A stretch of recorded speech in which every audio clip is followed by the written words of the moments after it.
say you spend £10,000 a month, £20,000 a month is your total cost of operation. It is safe to say some portion of that money is not well spent. I know it is a fact in any business I've ever started. Now, how much? I don't know. I dread to find out. Do we know what's working and what's not? And I think it's become a particular preoccupation of mine because people want to know more about it right now because we're in a recession. And one of the things I find astonishing in the UK nationwide is the impact that Sage has had on this country. We essentially have one small business accounting software package, and that is more or less stuck in the late 1980s.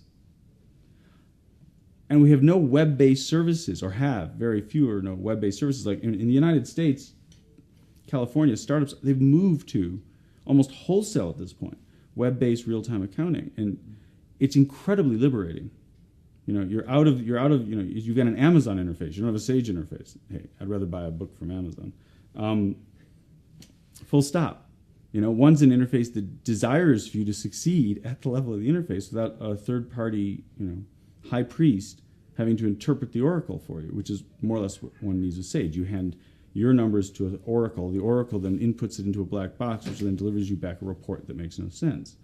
When, in fact, what you really want to do is just know the answer as it's happening to monitor the activity of the thing you're doing, which is kind of why you're having accounting in the first place. So one of the things I've been looking at recently is how can all of us get the benefits of that? And so I've been looking at all the young, small, web-based vendors to see who's actually doing the new thing here that's been in the States for years. And they're out there, interestingly enough. They just don't have, we've had such a lock grip from one vendor for so many years because it's entrenched, right? The accountants learn the product and they recommend it to you and say, oh, we'll just take care of it. And they don't really have a vested interest. It's not that they're doing it in evil intent, but they just have no interest in changing because what purpose is served? Because they're still going to interpret it, right? But you want to disintermediate them.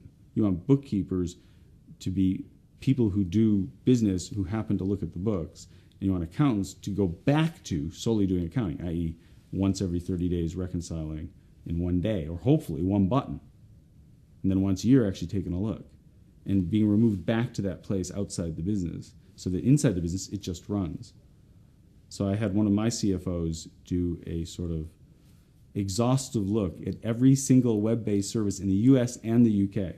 And the challenge, of course, with accounting is it doesn't transport well at all. Unlike almost any other product or service in the world, it is one of the last products or services that has to almost uniquely be grown locally. Because accounting standards and accounting treatments are so different, the way we think of it is so different, that it doesn't build up nicely from another base. I didn't understand what VAT was till I got here. I would actually say I still don't understand it. But being a foreigner, it is a deeply puzzling thought, VAT. We don't have it. And you don't have multi-layer federal system where you have sales tax driven by the city, the state, the county, and the feds. And I promise you, if you looked at it, you might find it puzzling. And that's just one element of thousands.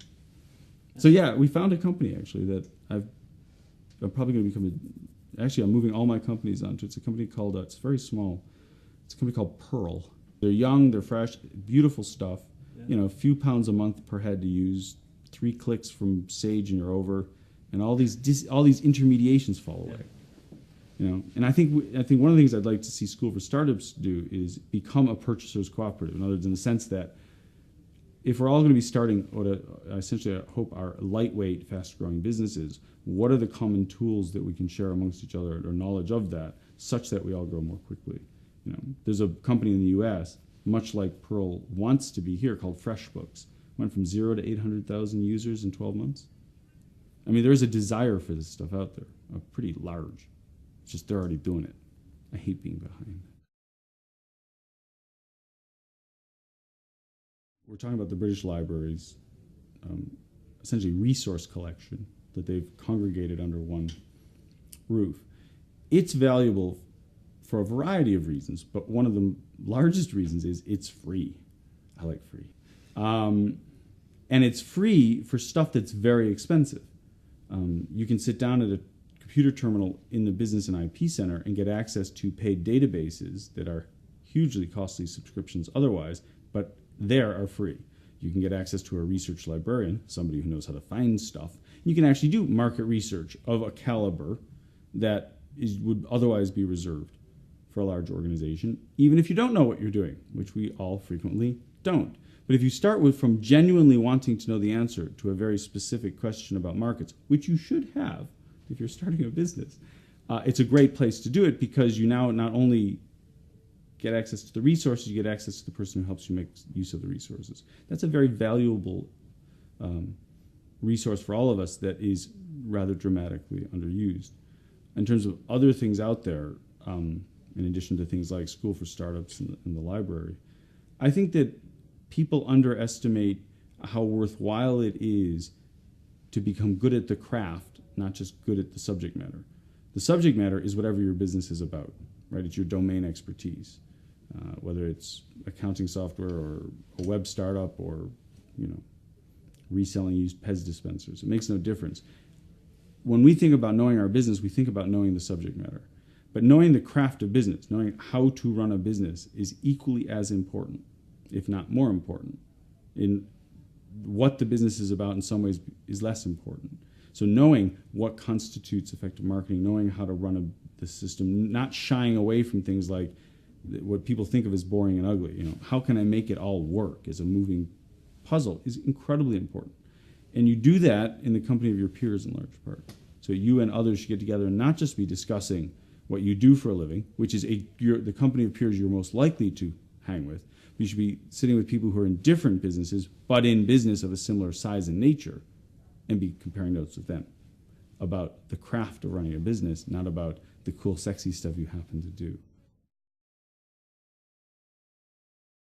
Dragon's Den is not the best role model for either my investment criteria or anybody's for that matter. I mean, it's a great program. I love it. I think it's done a great service in sort of exposing to people kind of how it all works. There's lots and lots of good lessons of what not to do in Dragon's Den, almost an endless series of them.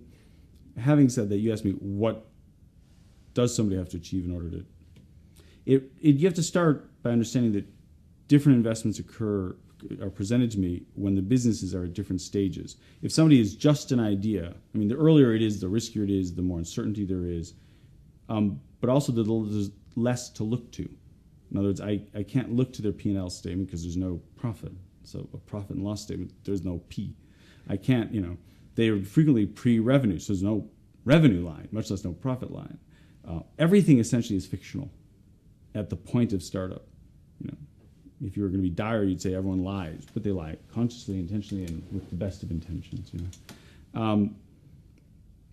So when people ask me, what do I look at for a startup, I don't really look at any of the evidence because there's very little evidence at hand. And any evidence there is circumstantial. In other words, there will be evidence that people act in a marketplace, or evidence that they engage in the behavior, or evidence that there's a pain, a problem to be solved, which is useful, very useful. And the more direct evidence people have of the potential customer's view, the happier I am, because if nothing else, it tells me they've spent a lot of time talking to the prospective customer, which I think most of us don't do enough of. And so the more evidence that an entrepreneur can gather of what a customer wants, why they want it, how much they're likely to pay for it, however people gather that. The easiest way to determine how much people are likely to pay for it is to determine how they solve the problem today and what the cost of that solution, however unlike your solution it may be, is. And doing that methodically in a detailed and analytic manner, which most people don't do, will usually reveal a great deal about, say, as much about your solution as it will about their problem, because it casts a very harsh and unforgiving light on exactly how much of the problem have you solved, which is where it usually falls short, right? We usually develop products thinking we're solving this problem, when in fact the whole problem would be this long, and we're just yet another point along, People don't usually want to solve the problem we solve. They usually want to actually get to some goal which is beyond the edge of our problem solution. So that light becomes more clear. But it also, besides making us as entrepreneurs more humble, gives us a roadmap of what we can do. Because the more of the problem we solve, the longer we lengthen the path, the more we can charge, but more importantly, the more likely we are to achieve any sales at all.